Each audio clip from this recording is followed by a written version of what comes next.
Dear friend, welcome to the basics of goods and service tax, that is generally called GST. So today we are proceeding to the next part of question and answer. So it is very important for the examination that the question are asked in the question form and we have to give the answer. So now we are coming to the next very important question. What is GST, SGST, UTGST and IGST? So first part is CGST. The full form of this is Central Goods and Services Tax. It is levied and collected under the authority of CGST Act 2017 passed by the Parliament. As we all know, it is a tax levied on intra-state supplies within the state supplies of both goods and services by the central government and it is governed by the CGST Act 2017. Next one is State Goods and Service Tax, that is SGST. It is levied and collected under the authority of SGST Act 2017 passed by respective state. It is a tax levied on intra-state supplies of both goods and services by the state government and is governed by the SGST Act 2017. Next one is similar UTGST, Union Territory Goods and Service Tax. It is levied and collected under the authority of UTGST Act 2017 passed by the Parliament. This is applicable to the Union Territory, that is Andaman and Nicobar Island, Lakshadweep, Dadra and Nagar Haveli, Daman and Diu, Chandigarh and other territory. So now JK SGST is applicable. Dadra and Nagar Haveli and Daman Diu are in, it is merged into one single union territory, IGST. So it is integrated goods and service tax. It is levied on all interstate supplies in the GST regime and addresses the ills of the central sales tax. The IGST mechanism ensures that the tax money goes to the state where consumption takes place, and again ITC is also following through beginning to end, though IGST is levied by the center, but the revenue does not belong fully to the center. The tax revenue collected as IGST goes partially to the center as CGST and remaining to the state or union territory where consumption takes place. Now let us discuss next very important question, that is taxable event and the scope of the term supply. Supply is the main ingredient in whole of the GST, as we all know. So now we are going to discuss briefly the taxable event. So my dear friend, under taxable event, under GST shall be the supply of goods or services or both in terms of section 7 of the GST Act 2017. The taxable event under the existing indirect tax law such as manufacture, sale or provision of services shall stand subsumed in the taxable event known as supply. So there is only one single term or word in whole of the GST, that is supply. The term supply is wide in its import, covers all form of supply of goods or services or both. That includes sale, transfer, barter, exchange, license, rental, lease or disposal made or agreed to be made for a consideration by a person in the course of furtherance of a business. It also includes import of service for consideration whether or not in the course of or furtherance of business. It also includes transactions as specified in Schedule 1 made without consideration and the activities to be treated as supply of goods or supply of services as referred in section 2. So now we are coming to the next question. So what are the necessary elements that constitute supply, or we can say that what are the ingredient, what are the main item that must be there, so any things can be said supply.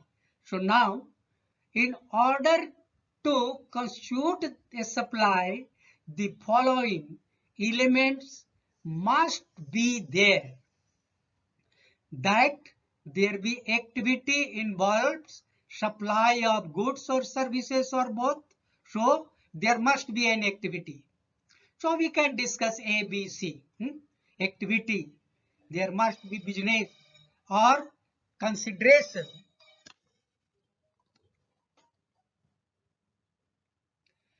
So first point is activity involves supply of goods or services. Next, there must be consideration unless the transaction is covered under Schedule 1.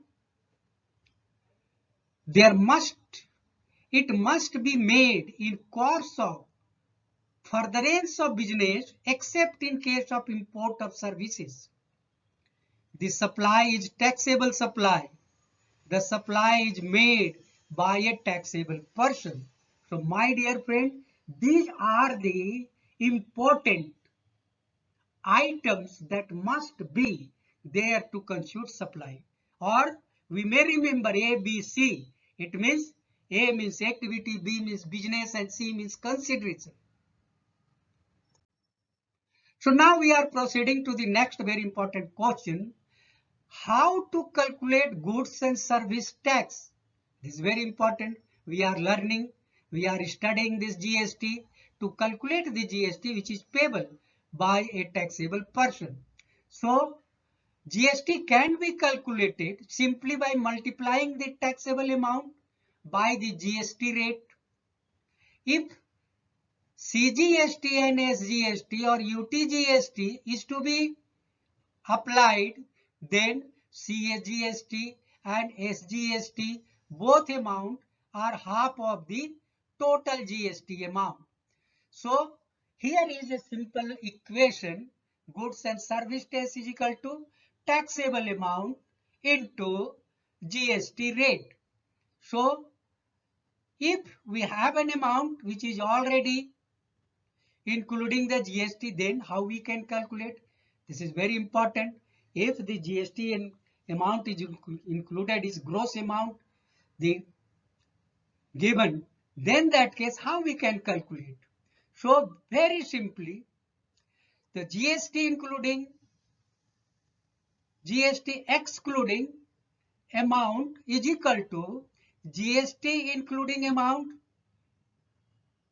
divided by 1 plus GST rate divided by 100. So here we are taking one example so that it can be clear.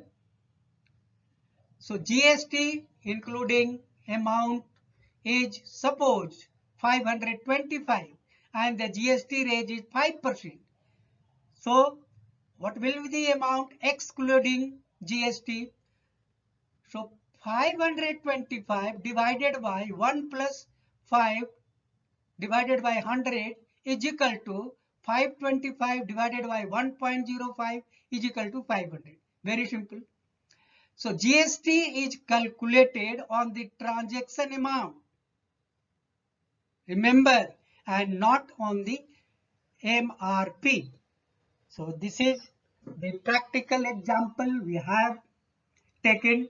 Next question, that is, what are the difference between composite supply and mixed supply? In the GST, composite supply and mixed supply, very important term. So in terms of section 2, subsection 30 of the CGST Act 2017, composite means a supply taxable person to a recipient consisting of two or more taxable supplies of goods or services or both, or any combination thereof, which are naturally bundled. Here the naturally bundle is very important and supplied in conjunction with each other in the ordinary course of business. Here it must be remembered that one of which is a principal supply. So there must be a principal supply. Here we are taking example, illustration of composite supply.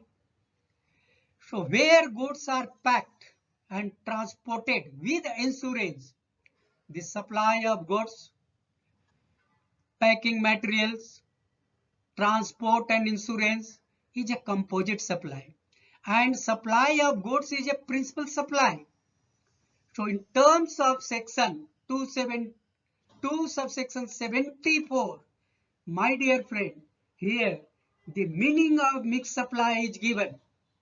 So mixed supply means two or more individual supplies of goods or services or any combination thereof made in conjunction with each other by a taxable person for a single price, where such supply does not constitute a composite supply. Here there must be individual item and that should not constitute composite supply.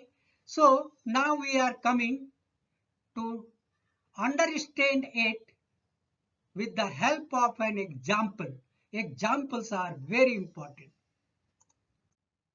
So here very important examples are given to understand mixed supply. So a supply of package consisting of canned foods, sweets, chocolates, cakes, dry fruits, aerated drinks, and fruit juice, when supplied for a single price, is a mixed supply. Usually we are finding in the occasion of any festival like Holi, Diwali, etc. In Diwali, mostly the packets we are giving and taking as a gift. Each one of these items can be supplied separately and is not dependent on any other. It shall not be mixed supply if these items are supplied separately. If we are supplied individually, it cannot be a mixed supply. So this must be in a packet form. The tax liability on a composite supply or mixed supply shall be determined in the following manner. So determination of the price is very important. A composite supply comprising two or more supplies, one of which is a principal supply, shall be treated as a supply of such principal supply. Hence, in case of composite supply, tax rate as applicable to principal supply would apply. So, what will be this price of the principal supply that will apply in whole of the composite supply? In case of mixed supply comprising two or more supplies shall be treated as supply, that particular supply which attracts highest rate of tax. Hence, in case of mixed supply, highest rate as applicable to any single supply would apply to all supply forming part of mixed supply. Very important. So now we are coming again to understand composite supply and mixed supply in the form of question and answer. State which of the following is a composite supply or mixed supply under the GST law. The first item is sale of car with warranty coverage. Next question, gift pack with chocolate and box. Sale of refrigerator with power stabilizer. Hotel tea providing accommodation with complimentary breakfast. As my dear friend, in the earlier slides we have seen the meaning, definition, we have understand the meaning of composite and mixed supply. So now we have to answer whether the given questions are mixed supply or composite supply. So the first one is the composite supply because sale of car with warranty coverage is a composite supply as both supply are naturally bundled and sale of car is the principal supply. This cannot be separated. Next question, gift pack. It is a mixed supply.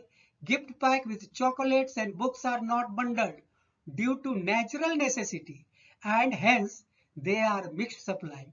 Next, sale of refrigerator is also mixed supply. Refrigerator and power stabilizer are not necessarily bundled due to natural necessity.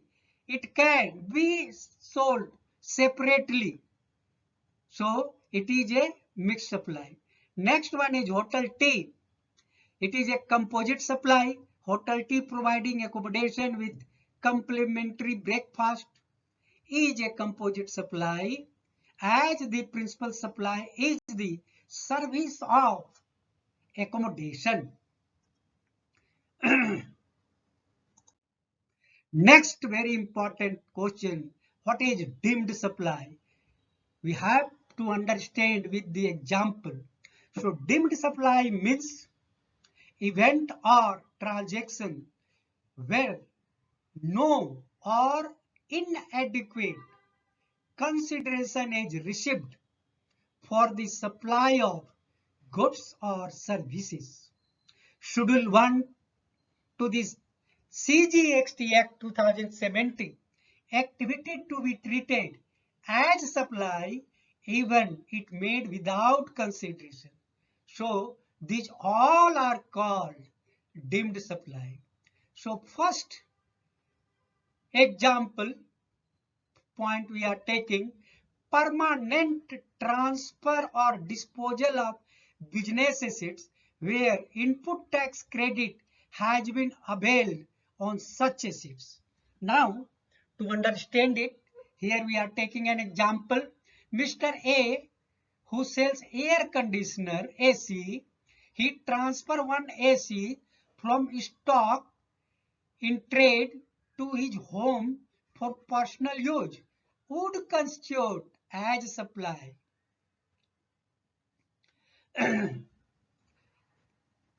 Next question Example, scrap of machinery destroyed by fire handed over to insurance company for settlement of claim.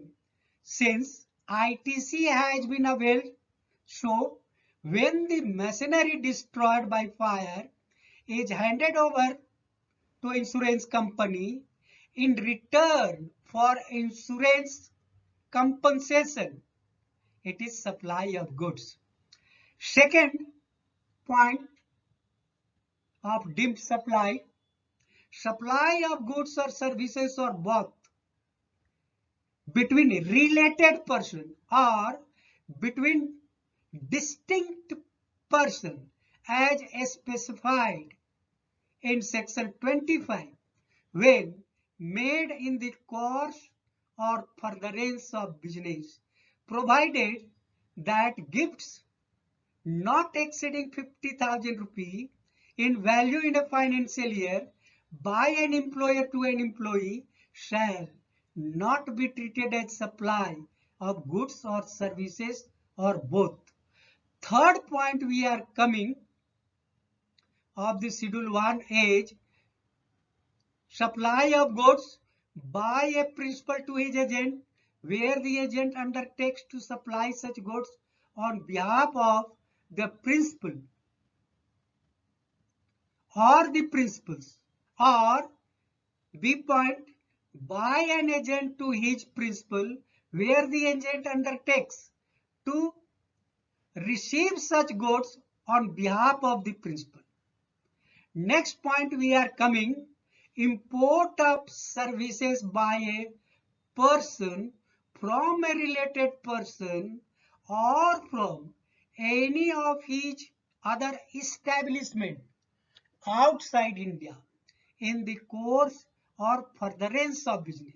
So these all are the items which is given under the schedule 1. So these all are called deemed supply. So my dear friend, now we are coming again to clarify our understanding with the help of some of more questions. State whether the following are supply of goods or services as per GST law. Give brief reason. Mr. A availed the architectural services of his son living in France free of cost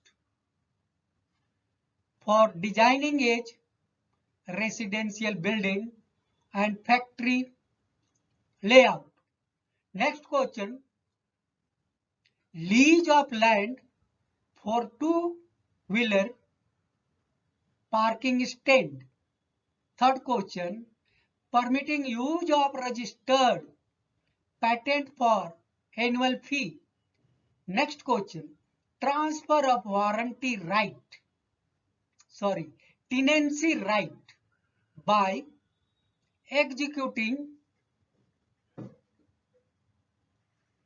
and registering a document. So whether the given are supply of goods or not. So issue involved on supply of services. In first question, this is related to the supply of services. So in term of section 7 of the CGST Act, import of services for consideration whether or not in the course of or furtherance of business is a supply. Hence the services received by Mr. A is a without consideration, thus not a supply. It is not subject to GST. Next question is related to clause 2A of schedule 3rd of the CGST Act. Any lease, tenancy, easement, license to occupy land is a supply of service. This is given in schedule 2 Clause 2A. Thus, lease of land for two-wheeler parking is a supply of service. Next question, this is again given in Schedule 2, Clause 5C. It provides that temporary transfer or permitting the use or enjoyment of any intellectual property right is a supply of service. Hence, permitting use of registered patent, trademark shall amount to supply of service. Now we are coming to the last question. This is related to the activity as for a tenancy right is squarely covered under the scope of supply of service in terms of Section 7. However, renting of residential dwelling units for use as a residence is exempt. So remember, residential dwelling unit is exempt from GST. Now we are coming, what are the common goods which are exempt under the GST? So now we are understanding the exempted goods. So here some of the list are given, the type of goods, and some examples are also provided. Now the first is fresh vegetable. So these all are exempted, like cauliflower, potatoes, onion, garlic, carrot, etc. Next, fresh fruit. Here examples are coconut, apple, cherries, banana, peaches, etc. Fresh nuts, etc. Almond, kola nuts, walnuts, etc. Natural product like fresh milk, honey, paneer, eggs. Live animals, moles, hinge, bones animals, swine, sheep, goat, horse, etc.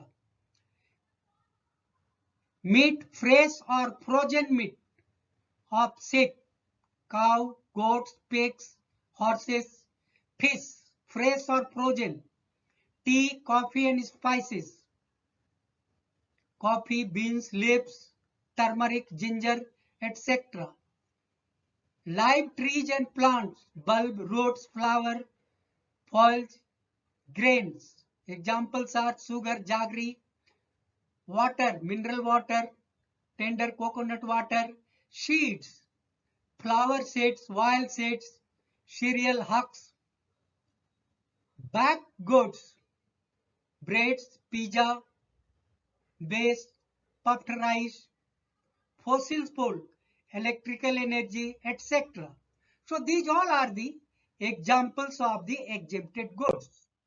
So here more of the examples are also provided, like fertilizer, waste, beauty product, ornaments, newsprints, printed item, fabrics, hand tools, pottery, here earthen pots, clay, lamps are exempted goods. Now, my dear friend, coming to the next very important questions.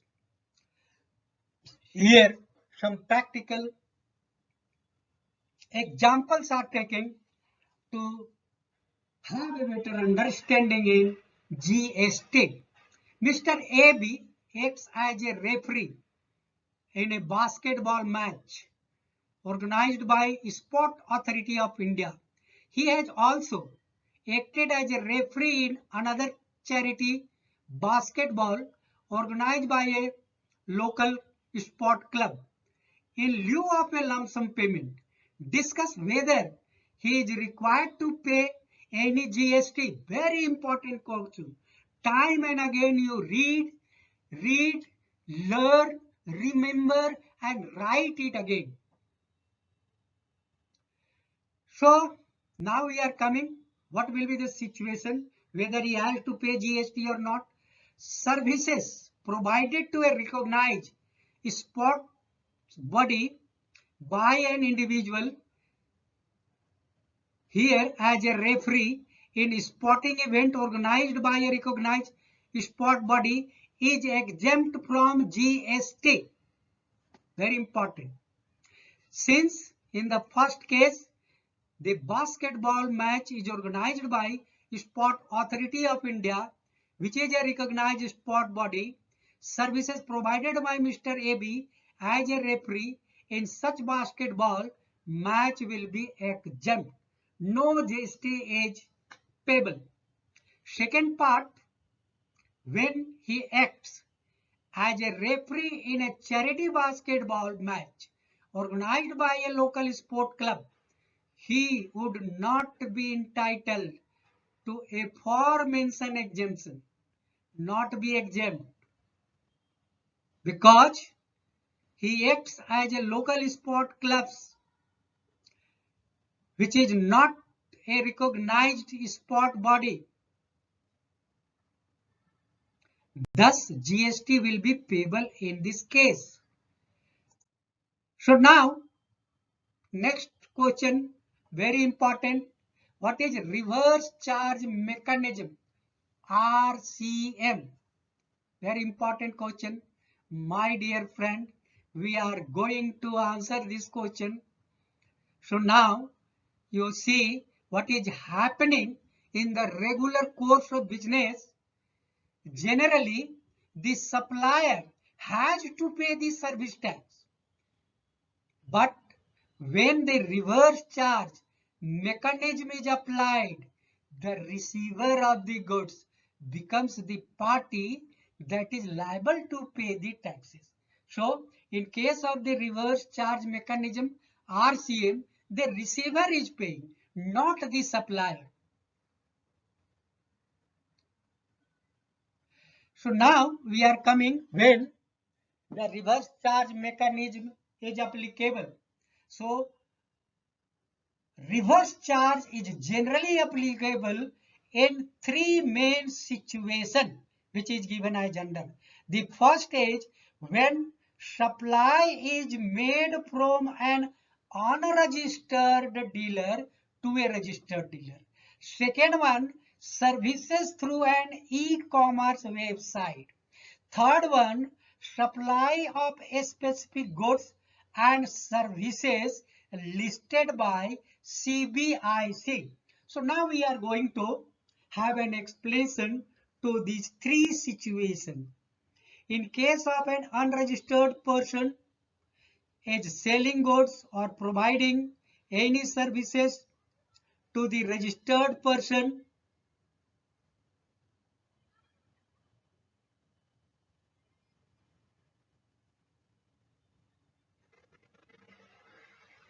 then the liability to pay tax shifts on the registered person,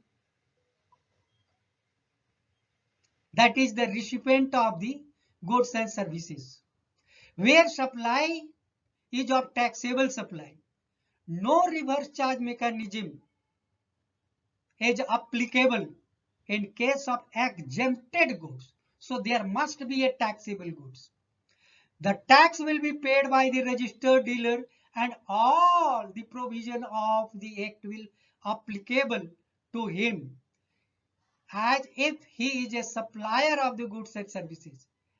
It would increase tax compliance and promote transparency.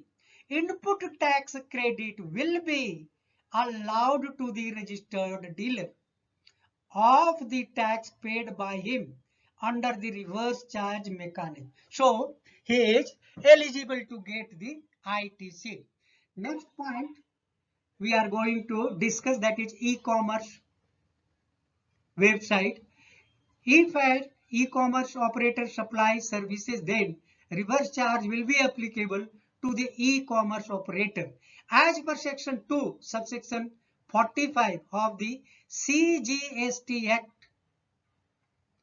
e-commerce operator means any person who owns, operates or manages digital or electronic facility or platform for electronic commerce. So separate question can be asked. What is e-commerce? Who is e-commerce operator? So like here definition is given of e-commerce under section 2 subsection 45. Now we are coming to the last, supply of specific goods and services listed by CBISE. If we supply certain goods that have been listed out by the Central Board of Indirect Taxes and Customs, then the reverse charge is applicable.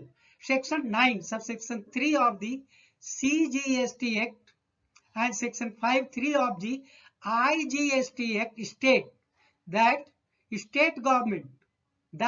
government can specify categories of supply of goods or services or both, the tax on which is payable on reverse charge basis. So, my dear friend, you remember these all the questions, very important to understand the GST, to have the practical application.